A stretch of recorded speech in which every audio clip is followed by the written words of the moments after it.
ನಮಸ್ಕಾರಗಳು ನಿಮ್ಮೆಲ್ಲರಿಗೂ ನಮ್ಮ ಜ್ಞಾನಶಕ್ತಿ ಯೂಟ್ಯೂಬ್ ಚಾನಲ್ಗೆ ಭೇಟಿ ನೀಡಿದ್ದಕ್ಕೆ. ಈ ಪ್ರಪಂಚದಲ್ಲಿ ನಾವು ಸಕ್ಸಸ್ಫುಲ್ ಆಗಲು ನಮ್ಮ ಜೊತೆ ಏನೇ ಮಾಡಬೇಕಾದರೂ ಧೈರ್ಯ ಇರಲೇಬೇಕು. ಜಗತ್ತಿನ ಅತ್ಯಂತ ಯಶಸ್ವಿ ವ್ಯಕ್ತಿಗಳಿಗೂ ಭಯವಿತ್ತು, ಆದರೆ ಅವರು ಯಶಸ್ವಿಯಾಗಲು ಕಾರಣ ಅವರಲ್ಲಿದ್ದ ಧೈರ್ಯ. ಧೈರ್ಯ ಎಂದರೆ ಭಯ ಇಲ್ಲದಿರುವುದಲ್ಲ, ಭಯದ ಮುಂದೆಯೂ ಹೆಜ್ಜೆ ಇಡುವುದು. ಧೈರ್ಯದ ಪ್ರಮುಖ 3 ಪಾಯಿಂಟ್ಗಳನ್ನು ಇವತ್ತು ಈ ವಿಡಿಯೋದಲ್ಲಿ ತಿಳಿದುಕೊಳ್ಳೋಣ. ನಂಬರ್ 1, ಭಯವನ್ನು ಒಪ್ಪಿಕೊಳ್ಳಿ.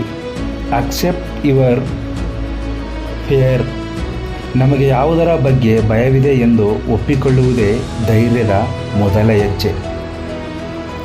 ನಂಬರ್ 2, ಸಣ್ಣ ಹೆಜ್ಜೆಗಳನ್ನು ಇಡಿ. Take small steps. ಒಂದೇ ಬಾರಿ ದೊಡ್ಡ ಸಾಧನೆ ಮಾಡಲು ಹೋಗಬೇಡಿ. ಪ್ರತಿದಿನ ಸಣ್ಣ ಪುಟ್ಟ ವಿಷಯಗಳಲ್ಲಿ ಧೈರ್ಯ ತೋರಿಸಿ. ಉದಾಹರಣೆಗೆ 4 ಜನರ ಮುಂದೆ ಮಾತನಾಡುವುದು. ನಂಬರ್ 3, ಸೋಲಿನ ಭಯ ಬಿಡಿ. Overcome fear of failure.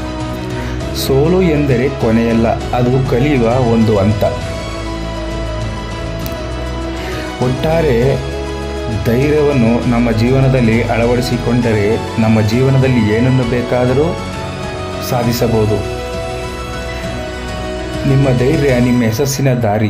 ಈ ವಿಡಿಯೋ ನಿಮಗೆ ಇಷ್ಟವಾಗಿದ್ದರೆ ಲೈಕ್ ಮಾಡಿ, ನಿಮ್ಮ ಸ್ನೇಹಿತರೊಂದಿಗೆ ಶೇರ್ ಮಾಡಿ ಮತ್ತು ನಮ್ಮ ಚಾನಲ್ನ ಮರೆಯದೆ ಸಬ್ಸ್ಕ್ರೈಬ್ ಮಾಡಿ. ಓಕೆ ಫ್ರೆಂಡ್ಸ್, ಮತ್ತೆ ಮುಂದಿನ ಒಳ್ಳೆಯ ವಿಡಿಯೋದಲ್ಲಿ ಸಿಗೋಣ. ನಿಮ್ಮೆಲ್ಲರಿಗೂ ಧನ್ಯವಾದಗಳು.